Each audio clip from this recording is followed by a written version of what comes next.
Vous avez raison de suivre les informations sur la chaîne des valeurs. Tout de suite, on passe au titre.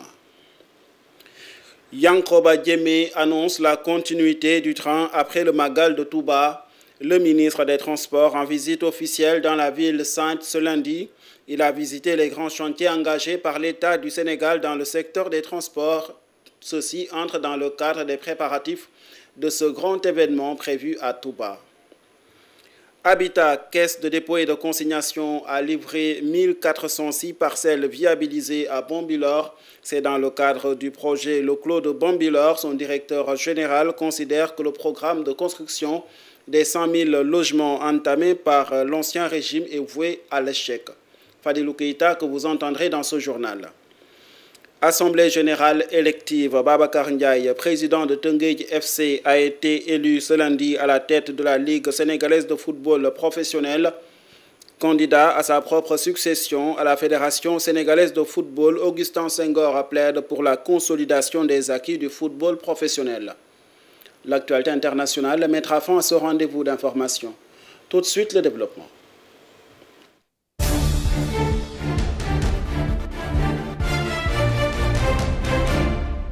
Mesdames, Messieurs, bonsoir et bienvenue à Magal Touba 2025. Le ministre des Transports, des Infrastructures et des Transports terrestres et aériens a annoncé lundi la circulation du train entre Mbacké et Touba. Le tronçon Mbacké-Touba, long de 24 km, comportera 8 escales.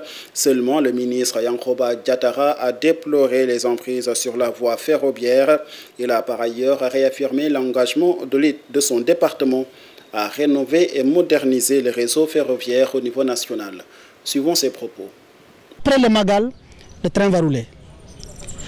Après le Magal, le train cette année à l'ouverture sera accentué avec le maximum possible parce que nous ne voulons pas faire dans des chiffres, nous voulons faire surtout dans la sécurité. Et c'est cette sécurité-là qui nous a permis de constater quand même tristement que l'emprise des voies ferrées a été sérieusement agressée sur tout le réseau ferroviaire. Ce n'est pas une spécificité ici à Touba. Les gens n'ont pas cru que le train allait revenir.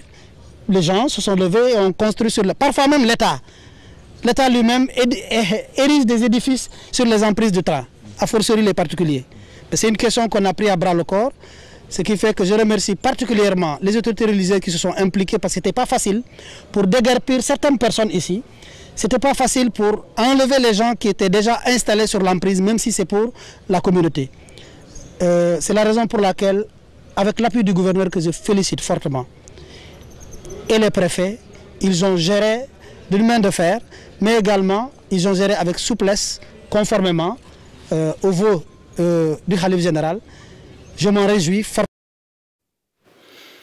Yankoba Diémé, pour qui le train va continuer de rouler même après la fin du Magal de Touba. Le ministre des Infrastructures et des Transports terrestres et aériens était dans la ville sainte dans le cadre des préparatifs du Grand Magal de Touba. Yankoba Diémé, qui a visité les grands chantiers de l'État du Sénégal, a engagé la responsabilité de son département dans la rénovation et la modernisation du réseau de trafic routier.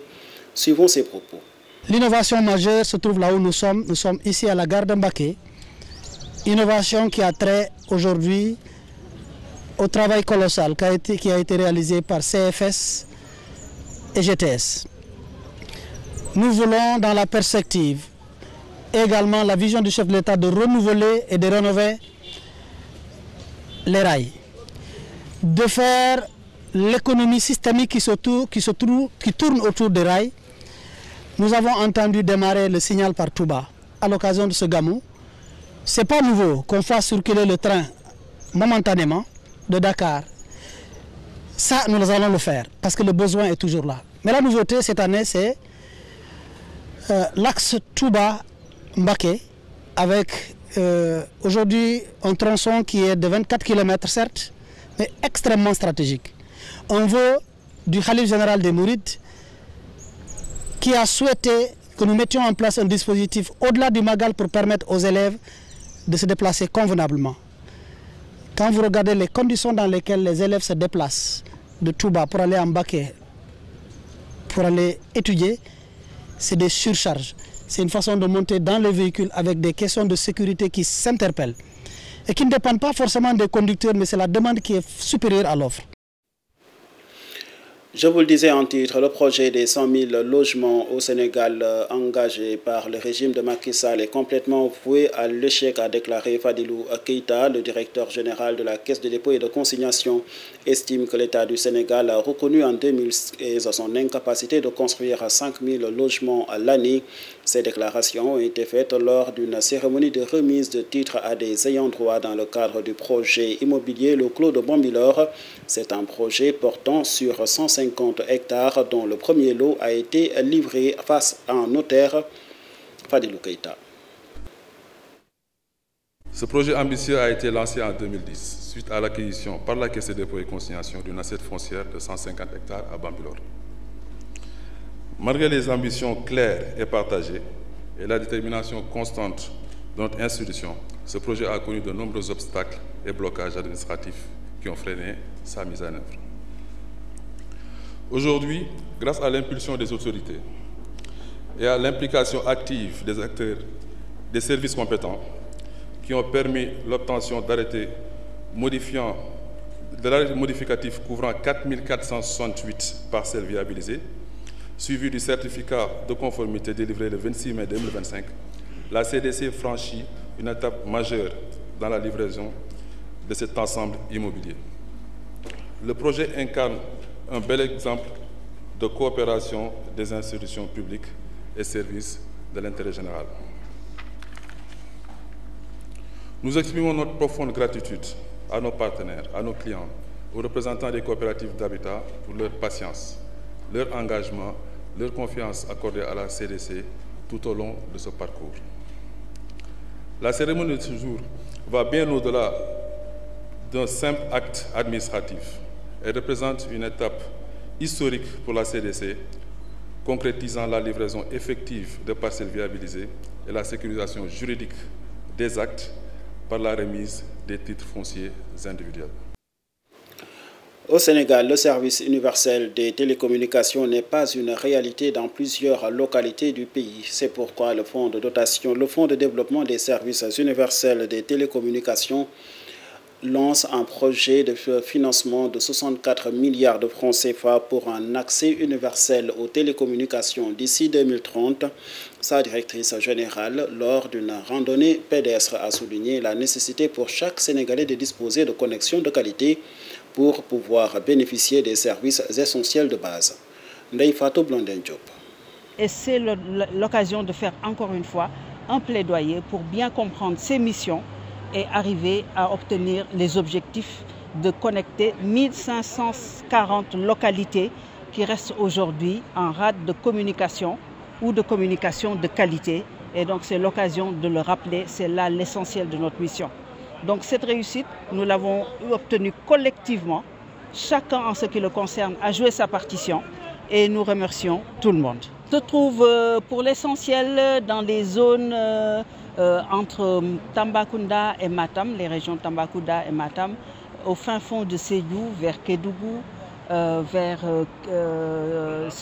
Kolda aussi, et même dans le bassin arachidier, certaines zones.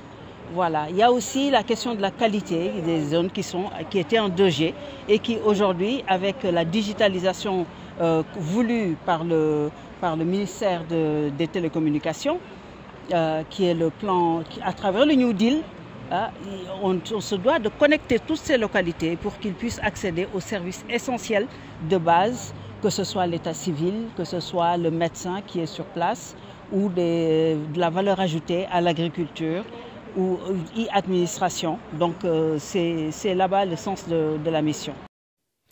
Et nous nous rendons à Médina Fall, un quartier en pleine expansion de la ville de Thiès où les populations locales vivent un véritable calvaire. En cause, un immense tas d'ordures qui s'est progressivement formé au milieu des habitations, causant des effets sanitaires considérables. Un collectif sur place réclame plus d'attention de la part des autorités locales avant d'appeler à délocaliser ce site pour le bonheur des populations. Mbaye Gueye, son président, que je vous propose d'écouter. Nous avons entendu par ailleurs dire qu'il est venu voir et qu'il est en train de régler le problème et qu'il s'indigne face à cette catastrophe. Nous aimerions dire que jamais, au plus grand jamais, il n'y a eu la présence du maire ici. Maintenant, ce que nous voulons dire à ces gens-là, c'est que le quartier-là, ce n'est pas une pétaudière. Nous ne sommes pas des disciples de pétaux. Il y a des gens intègres qui ont payé des terrains, qui ont investi pour habiter. On n'ira nulle part pour acheter un autre terrain et habiter. C'est le dépotoir qui a trouvé ces populations ici. Ce sont ces gens-là qui doivent prendre leur catastrophe, leur saleté et mettre ça ailleurs. On n'est pas là pour leur chercher des financements, pour transporter les déchets là. C'est à eux de le voir. Si les sociétés qui ont gagné le truc là ne peuvent pas prendre en charge ces déchets là, ce n'est pas à nous de leur chercher des partenaires. Je suis vraiment désolé. Et puis il y a un manque de respect notoire pour ces sociétés-là à l'égard des populations. Moi qui suis là en train de vous parler, j'ai saisi maintes fois les autorités de la Sonaged, Promoged, pour leur demander de nous aider à nettoyer la devanture de leur honte là.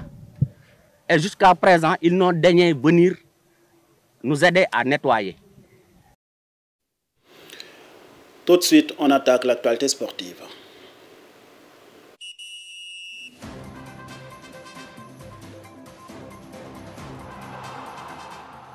En sport, le football professionnel sénégalais connaît un nouveau dirigeant. Babacar Ndiaye a été élu à la tête de la Ligue sénégalaise de football professionnel à l'issue d'une assemblée générale élective. Il succède à ce poste. Djibril Ouadé devient ainsi le 4e président de l'instance footballistique professionnelle du Sénégal. Depuis sa création en 2008, il a remporté l'élection avec 43 voix contre 37 pour son adversaire du jour, Abdoulaye Seydou Sow. Voici les propos qu'il a tenus à l'issue de l'élection du président de la Ligue sénégalaise de football professionnel. C'était au micro de la Fédération sénégalaise de football. Et j'arrive donc bien entendu au nouveau président élu de la LFA, plutôt de la LSFP, M. Babacar Ndiaye. Babacar Ndiaye, qui a gagné avec 43 voix contre 37. Je disais que c'était très serré et qui, comme l'a dit le président de la commission, devient de facto président de la Ligue professionnelle pour la mandature 2025-2029, mais aussi premier vice-président de la Fédération sénégalaise de football. Babacar, tes pairs t'ont choisi, peut-être parce qu'ils estiment que tu as les compétences pour porter plus loin la mission de tes devanciers, à qui il faut rendre hommage. Mes pensées vont bien entendu à Louis Lamotte, qui a été le premier président de la Ligue professionnelle, et après bien entendu à notre grand frère et ami Saher Seck, qui a apporté sa contribution avant d'arriver aussi à notre grand frère, notre doyen, qui est avec nous, Djibril Ouad, qui pendant 4 ans aussi a tenu les rênes de cette ligue professionnelle et qui a pu rendre une copie correcte, même si nous savons tous que ce n'est pas facile.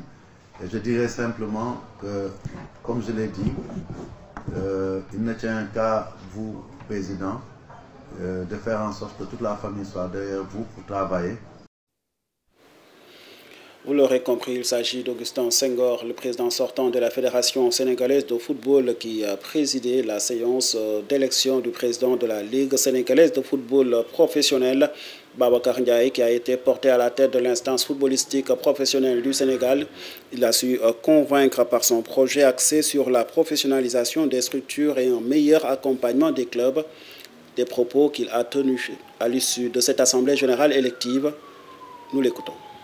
Je remercie notre autorité, le président de la Fédération sénégalaise, de remercier le président sortant Djibril Ouad, de remercier mon ami et frère le ministre Abdoulaye Seydou Sow, de remercier la commission électorale, tous les clubs professionnels et aussi notre coalition et tous ceux qui ont voté et ceux qui n'ont pas voté avec nous.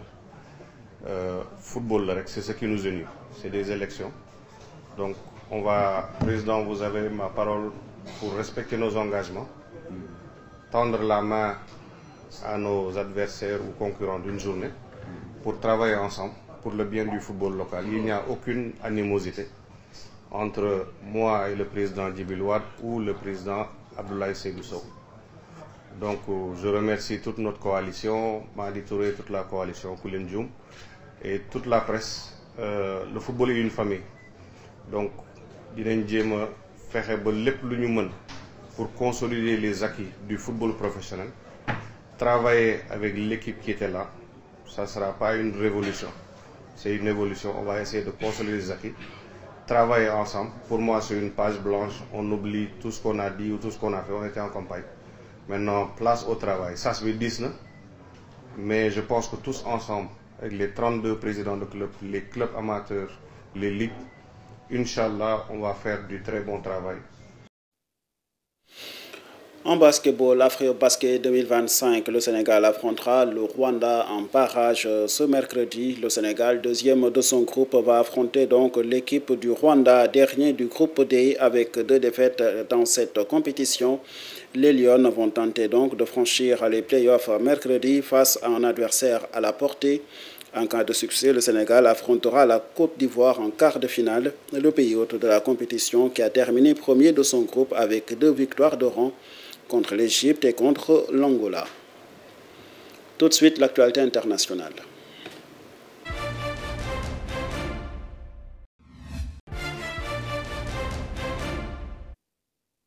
La Chine et les États-Unis poursuivent leur cycle de négociations économiques et commerciales en Suède.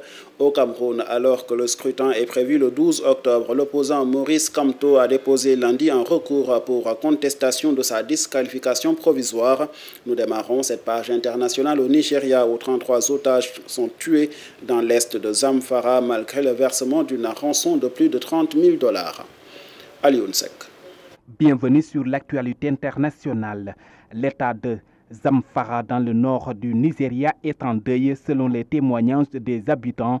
Des ravisseurs ont tué 33 personnes qu'ils avaient kidnappées en février dernier. Malgré le versement d'un rançon de 33 250 $ payé en 2 versements par les habitants eux-mêmes. En février dernier, 51 personnes ont été enlevées dans le village de Banga. La rançon a permis la libération de 18 otages. Le sort des 33 autres a été plus tragique. Ces violences ont initialement éclaté en raison de conflits entre éleveurs et agriculteurs au sujet des droits fonciers et des droits d'accès à l'eau. Au Cameroun, l'opposant Maurice Kamto a déposé lundi un recours devant le Conseil constitutionnel pour contester sa disqualification provisoire au scrutin du 12 octobre. L'ex-président du MRC est absent des 12 concurrents désireux de succéder à Paul Biya, 92 ans, dont 43 à la tête du pays. Le dossier du candidat du mouvement africain pour la nouvelle indépendance et la démocratie, Manidem, a été rejeté samedi par Élections Cameroun, l'organe chargé de l'organisation des élections pour pluralité d'investiture. Ceci suite au dépôt d'une autre candidature sous la bannière de Manidem, le parti politique qu'il représente. La Chine et les États-Unis poursuivent leur cycle de négociations économiques et commerciales à Stockholm, en Suède. Objectif, obtenir une prolongation dans la trêve tarifaire de 90 jours négociée à Genève en mai dernier. Ce deuxième cycle de négociations doit en principe durer 2 jours. Dans la guerre commerciale déclenchée par le président américain Donald Trump, les 2 pays étaient parvenus à un accord sur un cadre général des droits de douane le 11 juin à Londres à la suite d'un entretien téléphonique entre les 2 chefs d'État. Et c'est tout pour l'actualité internationale. C'est tout aussi pour ce rendez-vous d'information. Merci de l'avoir suivi et merci à l'équipe qui a aidé à la réalisation. Bonne suite de programme sur Mourchid TV.